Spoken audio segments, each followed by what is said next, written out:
Na nit ninot. Na nit ninot.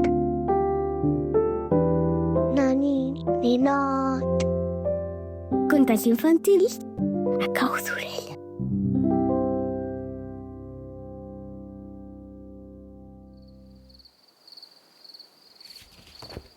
Hola, ninot. El viatge d'avui serà fins a un país molt i molt gran que està a l'Àsia. En aquest país hi ha una muralla tan llarga que sembla una serp de pedra que travessa les muntanyes. Es diu la Gran Muralla i diuen que és tan gran que es pot veure fins i tot des de l'espai. T'estic parlant de la Xina, un país on hi viuen ossos panda i on es menja molt d'arròs.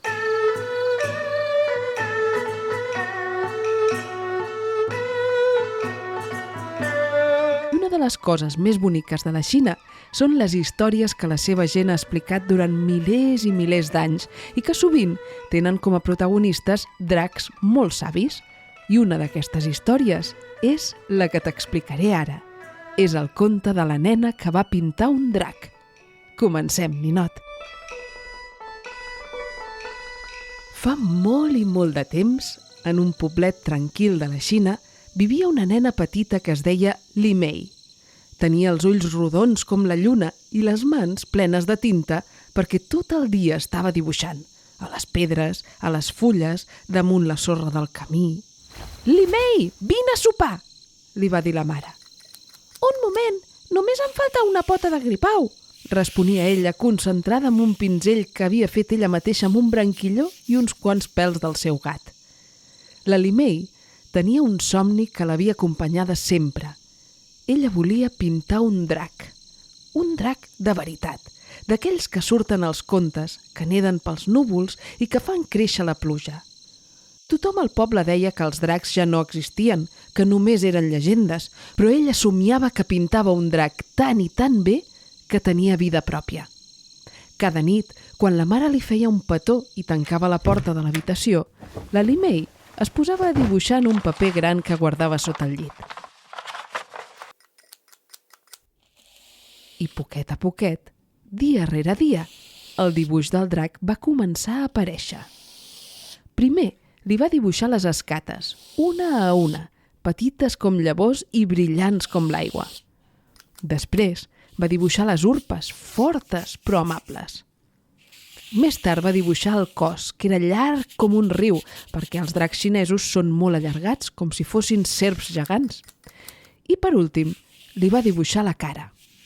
El drac tenia uns ulls profuns però bondadosos i una barba que semblava feta de núvol, amb una petita flama que li quedava a l'alçada del cor. Quan va acabar el dibuix, la Li Mei es va quedar mirant-lo molt quieta. Semblava viu. I aquella nit va passar una cosa estranya. La Li Mei es va adormir amb el pinzell a la mà i el dibuix del drac damunt la panxa. I a mitjanit va sentir un xiu-xiueig suau com el vent entre els bambús. «Xxxt, sóc jo!» La Li Mei va obrir els ulls. El dibuix no hi era. El paper estava en blanc i al mig de l'habitació hi havia un drac de veritat fet de tinta, que de sobte va dir: «Sóc el drac que has pintat. M'has donat forma, però també m'has donat vida». La Li Mei no va cridar, no es va espantar, només va somriure. «Vols sortir a volar?», va preguntar el drac. «I tant!», va respondre ella. El drac es va cargolar com una espiral de boira i la va envoltar. Van sortir junts per la finestra sense fer cap soroll. Tothom dormia. El poble era fosc, però el cel estava ple d'estrelles. I van començar a volar per damunt dels arbres, per damunt dels rius, per damunt de les teulades i els estanys amb flors de lotus. La Li Mei reia fluixet, estava molt feliç. «És com somiar desperta», va dir. I el drac li va respondre: «Aquest món necessita més coses així». Llavors es va posar seriós i va seguir explicant-li: «Hi ha una vall a l'est que està trista. Ja no hi floreixen flors, ni es fan cançons.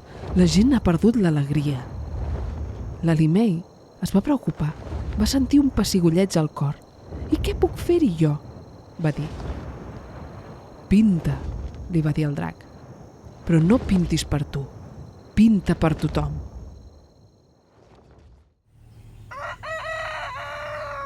L'endemà, l'Alimei va demanar un llençol vell a la mare. El va penjar a la paret de la plaça del poble i va començar a pintar-lo. Va pintar peixos que nadaven, ocells que ballaven, arbres que feien ombra i rius que cantaven.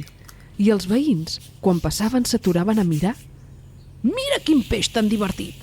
Aquesta flor sembla real! Aquest arbre m'ha fet somriure!» A poc, la paret es va omplir de color i el poble també. La gent que abans caminava amb el cap avall pensant en les seves coses, ara caminava amb el cap ben alt per poder veure els dibuixos i somreia sempre. Al cap d'uns dies, el drac va tornar una nit per parlar amb la nena. «Ho has fet, Limei». «He fet què?» «Has pintat un món que es pot sentir, un món que cura, un món que torna a viure i que fa somriure». El drac la va mirar amb ulls tendres i va seguir dient: «Ara que ja saps el secret, jo puc tornar a descansar».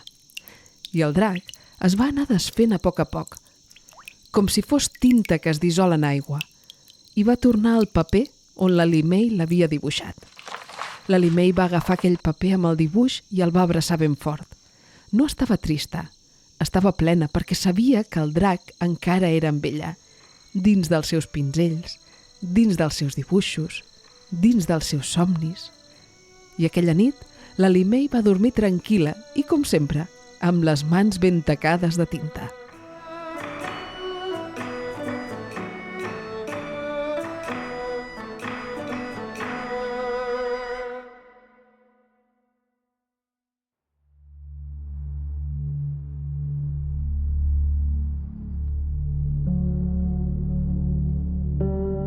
I ara, ninot, és hora de descansar. Com ho fan els colors quan el sol se'n va. Tanca els ulls. Imagina que tens un pinzell molt suau a la mà. Amb cada respiració pintaràs l'aire.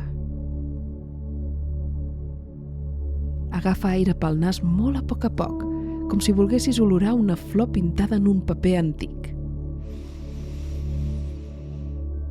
I ara deixa anar l'aire per la boca com si bufessis suaument per assecar la tinta que està damunt del paper.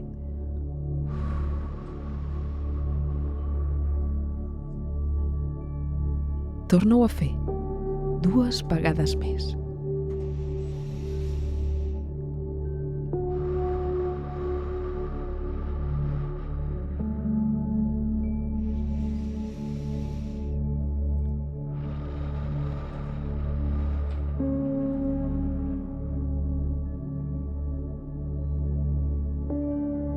Pensa que cada cop que agafes aire, el pinzell es mulla a la pintura.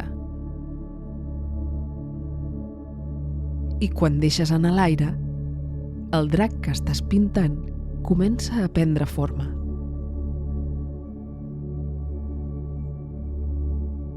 Imagina que el teu dibuix cobra vida. I el drac que has pintat s'enlaira.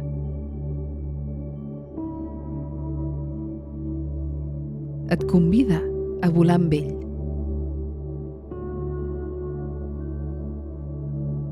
Junts, voleu per un cel molt tranquil.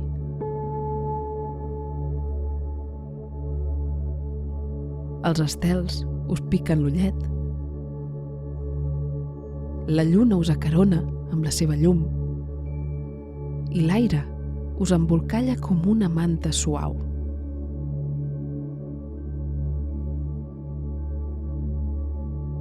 Amb cada pas del drac, el teu cos es relaxa. Els peus, les cames, la panxa, les espatlles, el front, Tot s'estova. Com la pintura damunt d'un mocador de seda. I tu et deixes portar. El drac t'acompanya cap al món dels somnis, on tot és tranquil, tot és suau, tot està bé. Tu estàs bé. I és hora de descansar.